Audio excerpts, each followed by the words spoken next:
on this government is clear that we are meeting the core needs of our people. Sir, one other area the Commissioners would like the Honorable Commissioner to lay more emphasis is on the issue of pricing and the government subsidy of this IPP project. There are skeptics who believe that maybe later in future, government might just answer on the subsidy aspect of the project, and now the end user will now bear the brunt of the whole. We want you to. There was never, let's clearly state, there was never a time we told the people that it would come free or cheap. No. In the first instance, it is the responsibility of NEPA to provide efficient, stable electricity. It is never in doubt that that is the primary responsibility of the federal agency called NEPA. But as a responsible and responsive government, it was impossible for us to pretend that all was well with NEPA as at the time we assumed office. Of course, long before then, we knew all was not well. We knew if people here would live quality life, if we are actually committed to improving the condition of living of our people, then electricity supply is one of the critical infrastructural facilities we must provide, along with very many others roads, in addition, and others. Therefore, we rightly choose emergency supply of electricity, not vicariously, but as our own contribution to promoting the economy of the state and the welfare of our people at the same time. We had never at any time said that it would be free or cheap. No. What we have done so far is to overcome the obstacle that was put on the path of the project by both the National Electricity Power Authority and the federal government. How?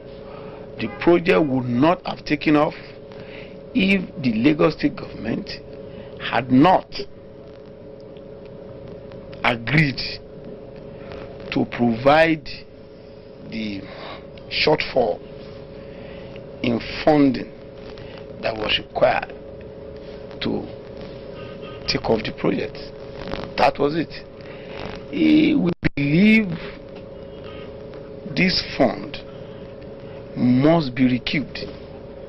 So, and at appropriate, we are working with the NEPA people, officials, to come up with an arrangement through which Lagos State government will recoup the investment it has made in ensuring that we have what we have now. It's not a question of when we withdraw. We believe the cost of the attendant cost of having stable electricity supply will amount to nothing when the economy actually picks up on this provision, and it will definitely pick up. Don't let us even talk about huge industrial concerns. Let's go to the informal sector. Between August and now, July precisely, a lot had happened in the informal sector. A hairdresser, a barbing salon, a cold fish store operator, and all those people that require stable power supply to make their small businesses function, not flourish, function, cannot deny that they have had a new lease of life since the Lagos power supply initiative came on stream, and that is the key to it. That is the key to it. You cannot quantify the effect of this initiative on the life of our people, on the economy of the state. Is unquantifiable, and is more than any little extra charge that consumers might have to bear in ensuring the continuation of this program. Definitely, I do not believe anybody will complain about such a token increase in their power bill. However, we have consistently said that those that will actually take the bulk of this responsibility of extra payment are the industrial concerns. I mean, they are the huge power consumers, and we expect them to gracefully come to terms with the reality we are proposing: regular, stable, efficient power supply at an extra charge. Commissioner, sir, just like Oliver Chisa, and if I'm speaking for Lagosians, definitely what the people will want now is the completion of the second phase of this wonderful and laudable project, the IPP project of the Lagos State government. Briefly, what is the situation of the second phase? Since it's not strictly within our power generation, power transmission, power distribution is exclusively the responsibility of the federal parastatal called NEPA. In areas where you have the national grid, at least by the existing laws and regulations. Therefore, the state could as well say or declare that it's not its primary responsibility.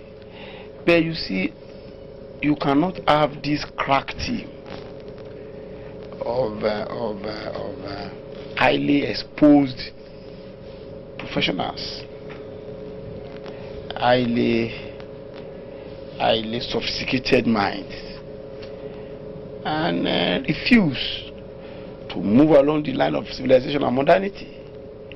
You cannot talk of any job creation, any serious attempt at promoting economic growth and development without ensuring that power is available, regular, and efficient.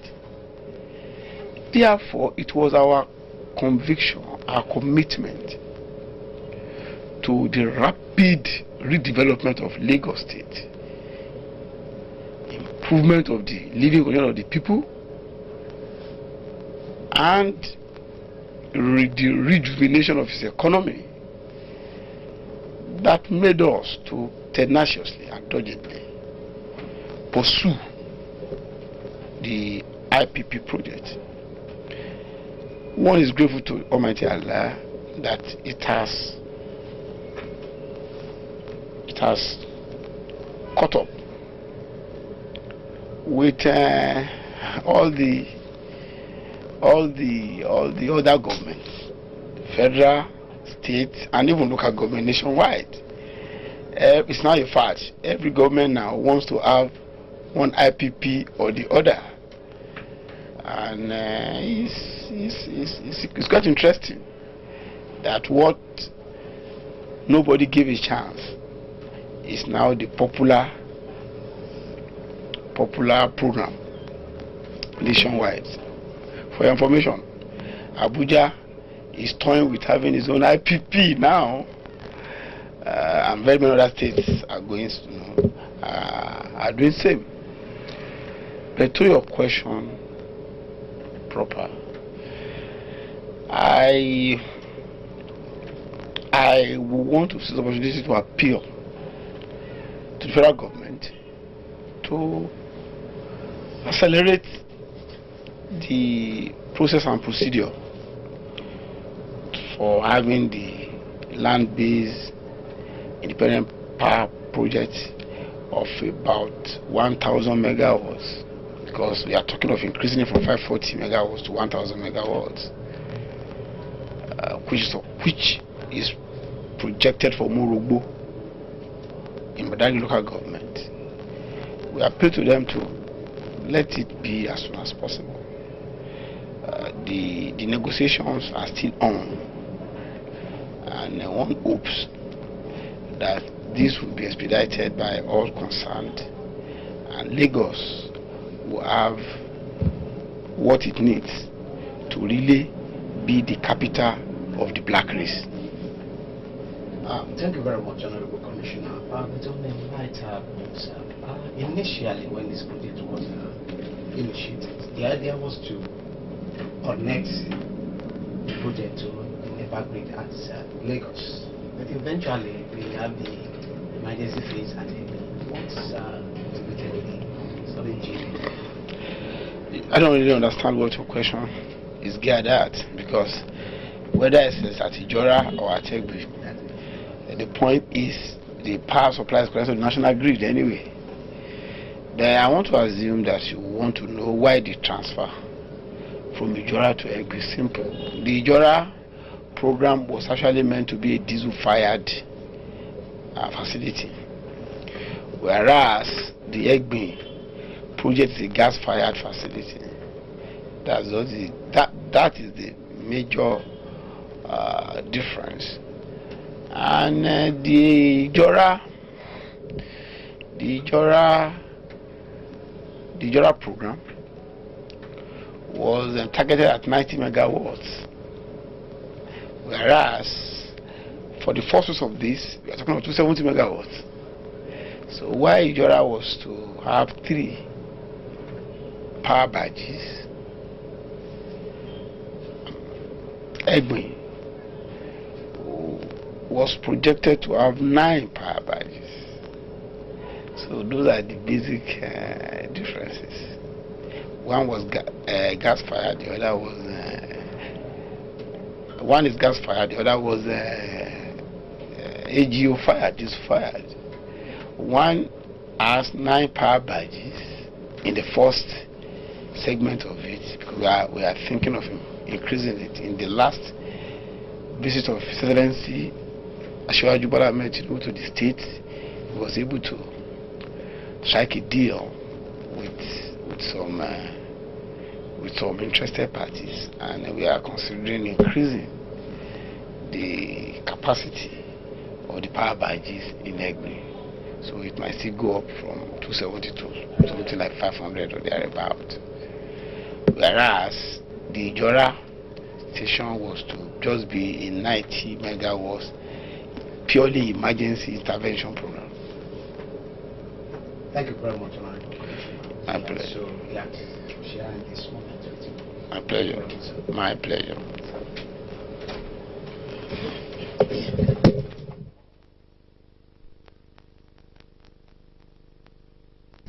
Of Rilwan actually first is a seasoned, matured administrator. He is a retired AIG of police, which gives him the edge of someone that has experience in human psychology, human relations, and is a son of the soil who knows the terrain that he's dealing with. I know that he knows the yearnings of his people that he's going to rule over. And I'm also very much aware that he has visions for Lagosians. The administration of Asiwaju Bola Ahmed Tinubu was the first ever since the section of the state to cap an upper of Lagos. How would you describe your feelings being part of this people-making event? Well, it's simply elating. It is something that It's an experience of a lifetime. I want to tell you that when the preparation for the capping was going on, everyone that was involved felt excited about it. It was the first time we are capping a new Oba of Lagos as in a government of Lagos State. As in the government of Lagos State capping an Oba of Lagos. It had been the colonial masters who did it in the past, and it wasn't as involving as this. We all felt highly elated about it, and I really congratulate His Excellency on this unique experience. It's a unique experience for one to be part of making history. He has made history, and I congratulate him and all members of the cabinet for this unique experience. What are your expectations of the new Oba? Well, we expect, I personally would say, I expect total cooperation and collaboration between the state and his domain in areas of keeping the peace, security of lives and property, and assurance of general well-being of everyone within Isaleko and its environs. And of course, his giant father figure will always be there for everyone. He's an advisor to the government, to everybody, and sincerely speaking, I expect a lot from him as a father of all, as an advisor to the government, as a royal father. Thank you very much. Okay. While we are here, I would like to just ask you a few questions about the market situation in Lagos right now. Thank you.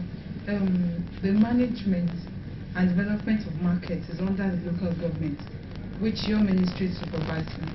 To what extent has the state performed this fundamental responsibility? Well, I believe we have done our best, and we're still doing our best. In line with what the governor's vision has always been for Lagos State, especially in the area of security.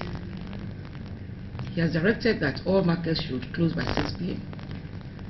And so far so good. I have noticed that there is more security ever since we started this closure at 6 p.m.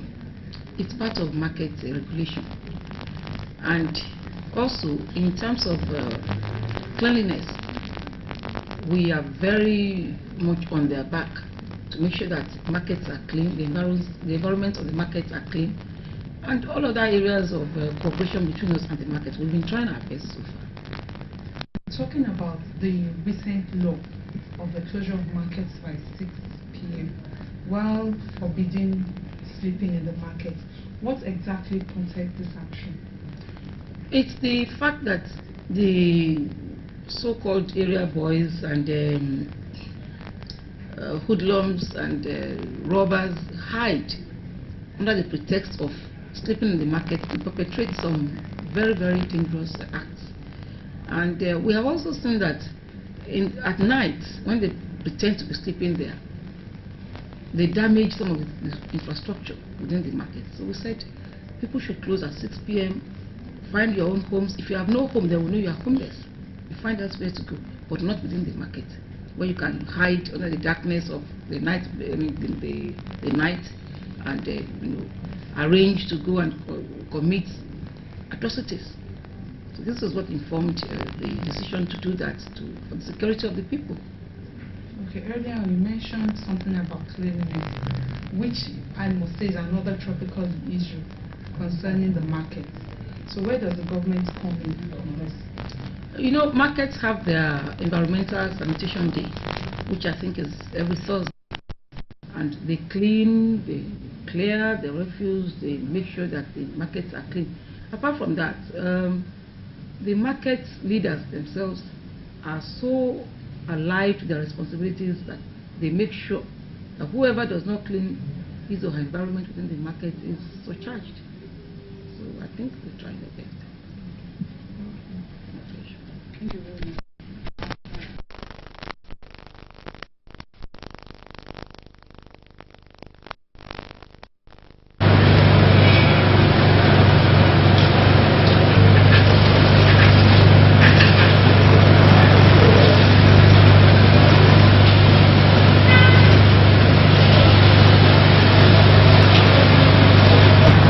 ti mú ni. Iṣẹ́ bẹ̀rẹ̀. Ọwọ́ mi ti wọ̀n bẹ́ẹ̀.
Ẹ kú gbogbo ẹ̀. Àwọn ọmọ ńkọ́. Kí ló ń dágbére fún mi nù? Má jẹ́ kó ṣèkì mọ́.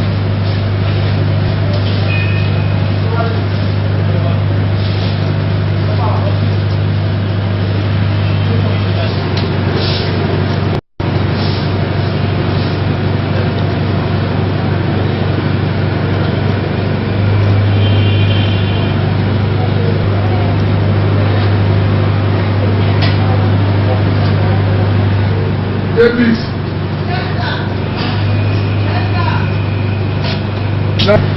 Mama Davis. GOP.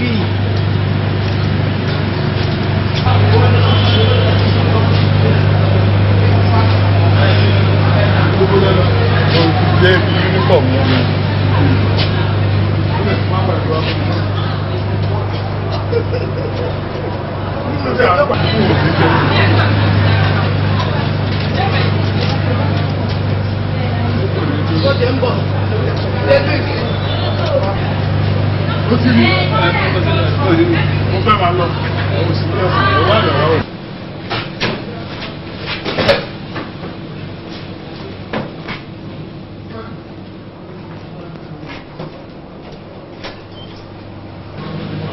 Alo gbé lọ ilé àná yìí. Lọ gbé lọ ní. Má jẹ́ kí ṣáàdù wọnú kìíní. Omi tútù lọ máa ń kù sí wọn lẹ́sẹ̀ tó bá ti mú wọn àti gbóná.